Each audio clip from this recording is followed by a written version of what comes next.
নির্বাচন এলেই সাধারণ মানুষের কাছে ঘুরে ফিরে যেসব প্রশ্ন আসে, ভোট কাকে দিব, কেন দিব, বিনিময়ে কি পাবো।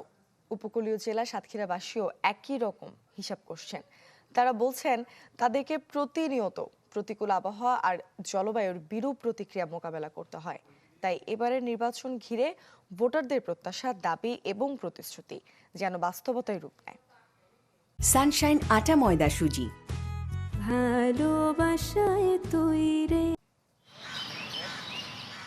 দেশের দক্ষিণ পশ্চিম জনপদ, উপকূল, সুন্দরবন আর সীমান্ত ঘেঁষা জেলা সাতক্ষীরা। কিন্তু প্রতিনিয়ত জলাবদ্ধতা, লবণাক্ততা আর নদী ভাঙনের সাথে লড়াই করে বেঁচে থাকতে হয় এই মানুষগুলোকে। অথচ এই জনপদের নাগরিকদের চাওয়া খুব বেশি নয়। নিরাপদ পানি, টেকসই বেড়িবাঁধ, জলাবদ্ধতা নিরসন আর কর্মসংস্থানের সুযোগ। আর তারা প্রতিশ্রুতির রাজনীতি দেখতে চান না, চান দৃশ্যমান কার্যকর উদ্যোগ।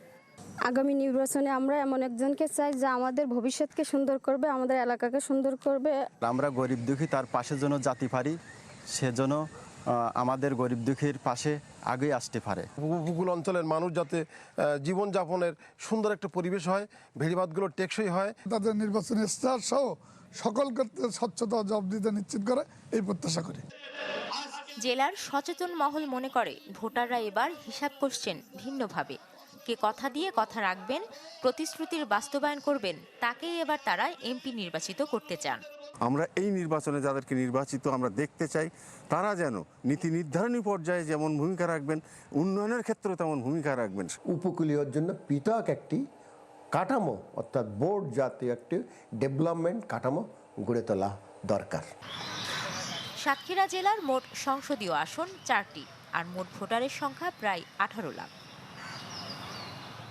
Desk report, channel 24।